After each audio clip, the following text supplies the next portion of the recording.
Yeah, it's just I mean, I picked up the R5 very recently. Yeah. And but this is what I really had my eye on. Yeah. Because you can imagine it's. Anyway, do I need to explain really? No, you don't. No, need to explain. exactly. Depends on your what your priority is. If you're a photographer / videographer, which is the primary way you want to work, and what your needs are. Yeah. As a professional videographer, photographer. Yeah. So the R5, of course, is brought out as a stills camera. Exactly. And of course it has some. Yeah, guess what? Because of the sensor, it can also give you up to 8K recording. Yeah. And it's all under the EOS menu system. So it's a great as kind of a B-style camera in the video side. But its primary job, of course, is photography. Is photography. Absolutely. That's what it is. So it has those limitations of like 29 minutes, 59 seconds. Yeah. And of course, because it's got no heat management, as in a functional tool heat management system.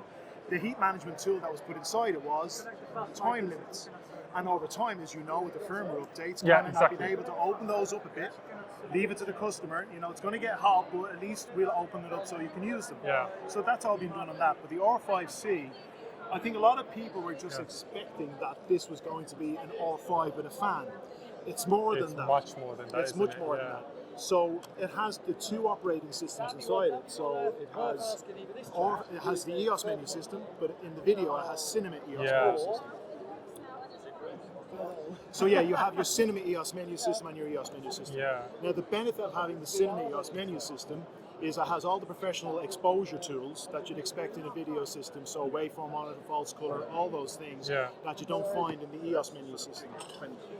It shoots also not in the kind of RAW codec that the EOS R5 does, but it has the Cinema Raw Lite LT and ST codecs that are in there, which are a lot more flexible, especially in your NLE programs like DaVinci and Final Cut and so on and so forth. So yeah, that's where you're looking at with this. So videography is as important, if not more important, in your workflow. And of course, as you know, the physical difference, while it's got the fan, this has got IBIS. This does not. No cinema camera has IBIS. No, so this does have EIS, so it has the electronic image stabilization that you find in other cinema EOS cameras. Which I think is, for the most part, you know, going as far as not just cinema EOS, but in terms of videography goes, it's probably more than sufficient, given the fact that a lot of the time you're not going to be you can of course use a hand-free, but handheld, but gimbals and all of that. I mean, yeah, exactly. Professional video workflows. That's exactly the point. So, you know, but you have to remember with IBIS isn't great for every shooting scenario. No, exactly. You lock them on a car or something like that, like the Top Gear is the classic example. Yeah. They bought the R5Cs because it's saving them. They don't have to glue sensors down anymore exactly. for the in-car interview stuff, because the sensors, people think they lock them off and they're off. They don't. They're a floating element. They're a floating sensor, so they shift all the time. Yeah, exactly. Yeah. So having the no IBIS hasn't been, you know, it's not a deterrent for me at all. Yeah. And definitely, I do a lot of more video work, so it's always the more attractive option. Yeah. Yeah. Yeah, I think one of the other features, having the fan obviously is great, but the form factor is just amazing, isn't it? Like, well, it is kind of freaky because it's just like a little bit of a chunkier R5. Yeah, it is. I mean, holding it from this side, it feels no different to what my R5 feels, and it's only 30. I think it's around 30 grams heavier. Yeah, that's what you'd expect having an additional fan. When you're shooting it as a stills, the EVF, it still feels okay as in taking the photographs. Yeah, and you know, I mean, this is my first time actually holding it, and I could get used to it because it's not very different. No, it's not a million miles away. It feels almost exactly the same, and yeah, I can feel the fan kind of running. So the way this works, so the fan will run when it's just in standby. So you're just sitting like this. It will be on like that. But when you start recording, depending on the setting you set, but out of the box, when you start recording, the fan will go off. So how are we switching the video? Where are the video? What you're looking at? So the resolution. Oh yeah. So if you go to this one here, so you're you don't. I'll show you the quick way. Oh right. So go up across here. So there you are here. So you've got your codecs, depending if you're in X of AVC, you've got your RAW, and your MPEG and your HEVX. So they're all the codecs that you have. And then you go down here for your resolutions. I see. So that's where you Full HD or all that. So you got all the choices in long upper interframe, the oversampling, and of course in RAW, depending if you're in full frame, it's 8K. If you're in Super 35, it's 6K RAW. What's this intraframe and long So intraframe and long GOP. Intraframe is basically it's every clip. So if you want to edit, you'd shoot an intraframe because you have each frame. Long GOP is a long group of pictures, so that's a more compressed. It's a smaller file size, so you're not really worried about grading and all the rest. It's tighter compression, but you just want to edit it through. So there are your differences. I see. Okay, amazing. So if we go from there, then what's the base ISO on this is? So this has got dual base ISO, Dual. so 800 and 3200. Yeah.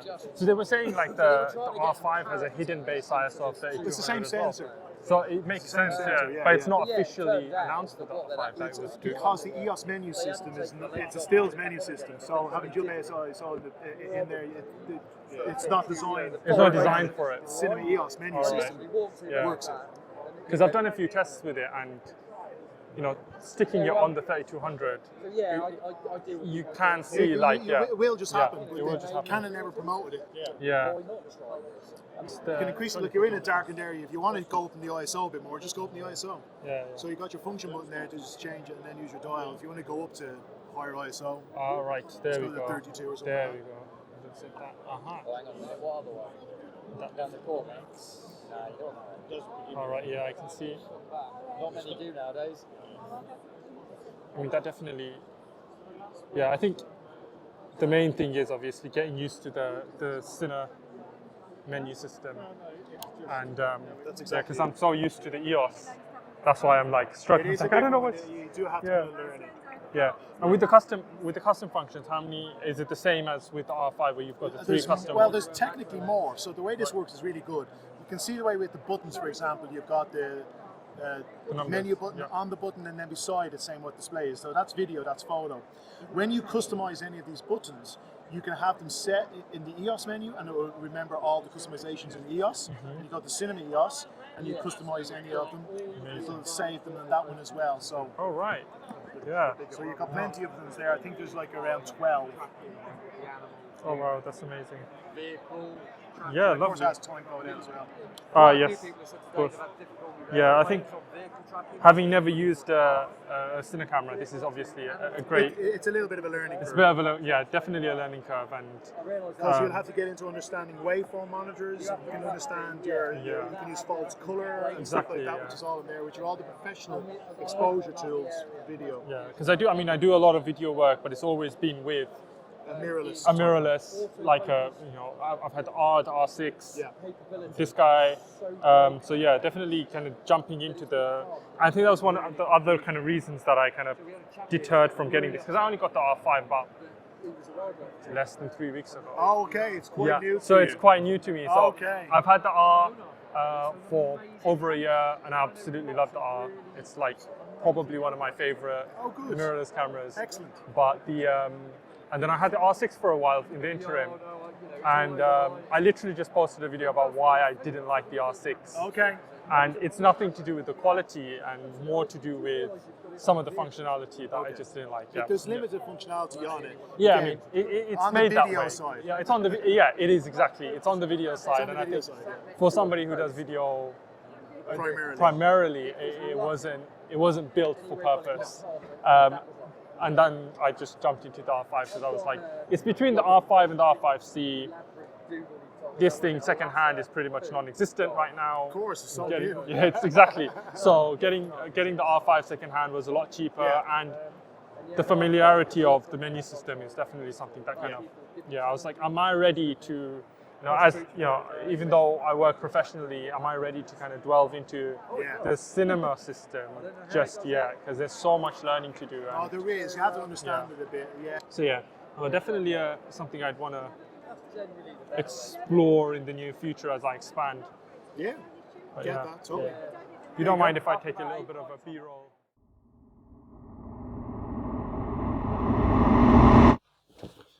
So yes, that was me talking to the Canon representative about the Canon R5C. Now the Canon R5C is a camera that I had my eye on ever since it was announced and ever since the first reviews and previews came out of it. I really wanted to get my hands on it just to see how good it really was and whether it was worth that hype. I'm not going to go over all of the specs of the camera because that's easily available on the internet through people who have the camera and have done more stringent reviews. And I did ask quite a lot of questions about the camera while I was talking to the representative, so I hope that little segment was useful to you guys if you guys want a little bit more information and haven't really had the chance to play around with that camera or get your hands on one. Now what I want to talk about here is who is the Canon R5C made for? I've been making quite a few of these who is it made for videos, and it's really because so that I can advise you, my audience, who I presume are also content creators like myself, whether a piece of gear is best for you or not. So if you're enjoying these videos, then make sure you drop a like. It's really helpful and, you know, engagement and stuff. So yes, who is the Canon R5C made for? Is it made for your average Joe content creator like me and you? It's probably not, because it's a high grade professional camera. What makes the Canon R5C stand out from things like the Canon R5 and most other mirrorless cameras that you're going to get on the market is the fact that it's a true hybrid, meaning that you've got two modes. You've got the photo mode, which has your bog standard Canon EOS layout and menu system, and all you can do in that mode is take photos. But the other thing it has is it's got that dedicated video mode, and in video mode it has your more classic cinema layout. So with that, what you're getting is a menu system that's the same as any of Canon's other Cineline or C cameras. So this menu system is probably not something that people like you and I are very used to. If you have a professional filmmaker and you own Cineline cameras, then that's probably a menu system that you're much more familiar with.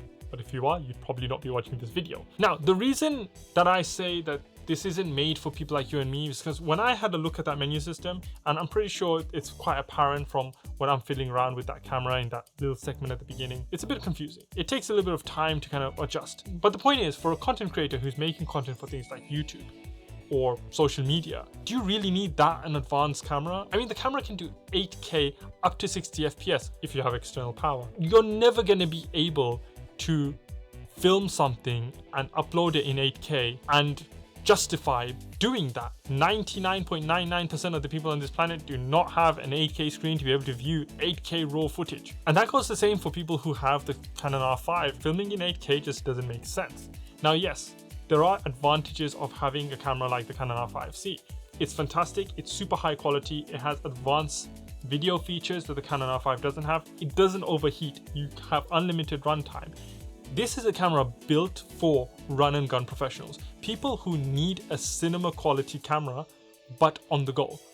Lugging around a camera like the C300 or C70 or any of these other cine cameras that exist just doesn't make sense. They're big, they're bulky, but the Canon R5C is a pretty good size package. It feels pretty much exactly the same as the Canon R5, which is a nice sized camera, and on top of that you have a fan which cools it down, which means, again, no overheating. Then you have that photo mode, which takes those super high quality photos with that 45 megapixel sensor. So it's built for a filmmaker or a creator or a professional who needs that combination of high quality photo but cinema quality video on the go to be able to fit into your backpack and use it with all your bog standard RF lenses. That's who it's made for. For creators like you and me, I would go as far as saying it's way overkill. I would say even the Canon R5 is overkill. It's a massive investment. That's my opinion. That's who I think the Canon R5C is made for. If you disagree, let me know in the comments. It's a fantastic camera. I really want it because generally I love cameras. But can I justify getting one? Probably, definitely not. Hope you guys enjoyed that and hope it was a little bit informative for you guys. If you want to see more videos about cameras and gear and stuff like that, then hit one of the links on the screen right now. Until next time guys, this is Kai24 signing out.